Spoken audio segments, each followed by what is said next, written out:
alim, nabi, rasul, kenapa mereka minta hidayah? Kalau yang jahil sudah, yang baru separuh ilmu sudah, yang sudah berilmu tidak beramal sudah, yang meyakini yang batil sudah. Sekarang kita tanya, kenapa Nabi tetap minta hidayah? Kalau 4 tadi menceritakan tentang diri kita. Tapi kalau kemudian yang kelima, kenapa Nabi dan orang-orang soleh yang mengikuti jalan para Nabi, yaitu para sahabat, para tabi'in, dan kita yang berusaha untuk mengikuti mereka, ridwanullah alaihim, kenapa kita masih tetap minta hidayah? Karena belum tentu apa yang antum dapatkan kalau sudah benar itu menjamin antum itu meninggal dalam keadaan itu. Kita apa pernah menjamin bahwasanya kita akan mati husnul khatimah dalam keadaan iman? Siapa yang menggaransi iman kita? Tidak ada. Minta hidayah supaya Allah itu memberikan istiqomah setelah kita dapat ilmu yang benar. Bukankah Allah menunjukkan lembaran-lembaran kehidupan sejarah, banyak orang yang mereka itu bertabur iman di awal kehidupan, tetapi mereka matinya murtad. Bal'am bin Ba'urah, apa kurangnya Bal'am bin Ba'urah? Hidup pada zaman Nabi Musa, di mana doanya dikabulkan oleh Allah setiap waktu-waktu yang sempit dan terdesak. Sampai Malik bin Dinar berkata, karena mujabud da'wah fi syada'id.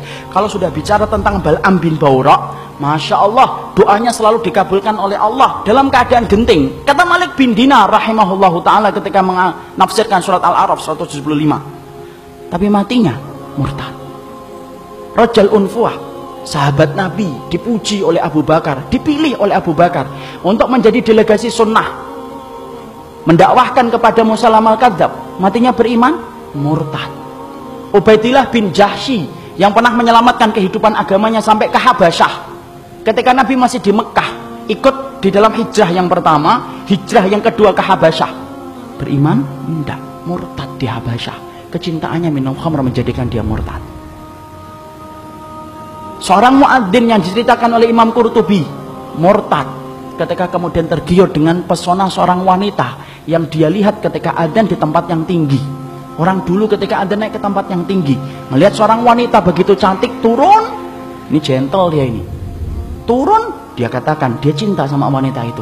Wanita itu berkata, tidak bisa kamu ini, nerima kamu, karena kami Nasrani dan kamu Muslim. Loh, dengan apa saya bisa diterima? Berpindah kepada Nasara. Pindah, ikhwan. Murtad, meninggalnya di hari dia meninggal dunia. Akan mencampuri istrinya, naik ke atap, kemudian jatuh.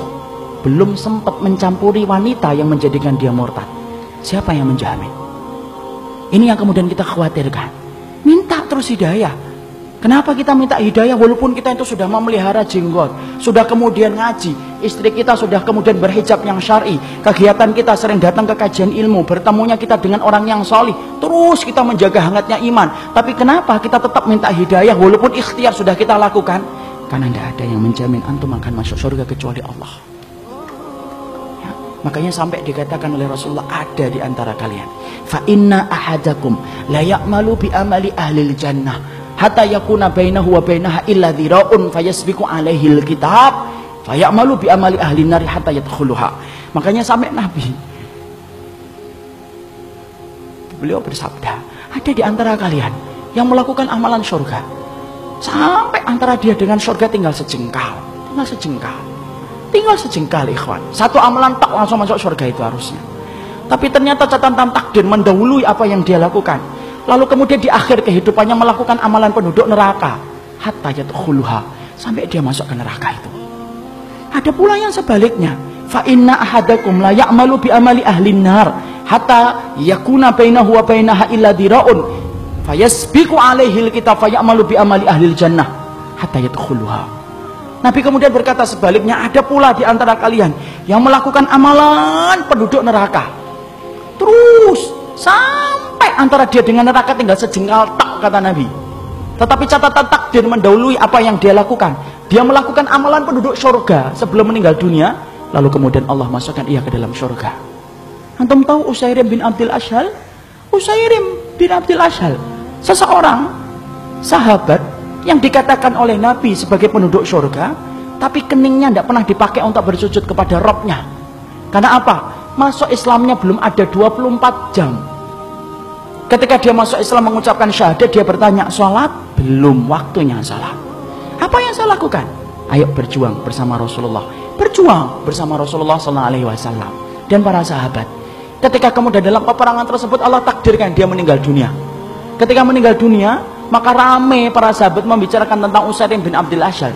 Sampai Abu Hurairah berkata, inilah penduduk surga yang belum pernah menempelkan keningnya untuk mencium bumi bersujud kepada Allah. Itulah Usairim bin Abdul Asyhal. Siapa yang jamin, ikhwan?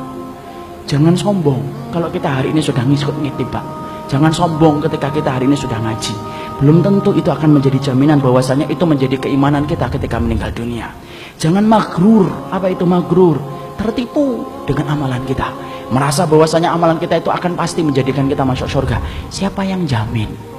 Minta hidayah kepada Allah supaya kemudian kita diberikan oleh Allah. Kalau antum betul-betul orang yang solih, supaya hidayah yang antum minta menjadikan antum diberikan istiqomah sampai antum meninggal dunia. Itu yang kita minta kepada Allah. Inilah pentingnya hidayah. Makanya di dalam kehidupan kita sampai Allah terangkan doa yang pertama bukan doa meminta ampunan. Doa yang pertama bukan meminta surga. Doa yang pertama di dalam Al-Quran bukan meminta perlindungan dari neraka. Tapi doa yang pertama, ikhwan, antum sebagai hambanya Allah diajarin oleh Allah. Kita diajarin oleh Allah minta hidayah. Karena kalau antum sudah dapat hidayah, antum diampuni oleh Allah. Kalau antum sudah dapat hidayah, antum dimasukkan surga oleh Allah. Kalau antum minta hidayah, antum akan dijaga dari api neraka. Dan itu didahului dengan hidayah.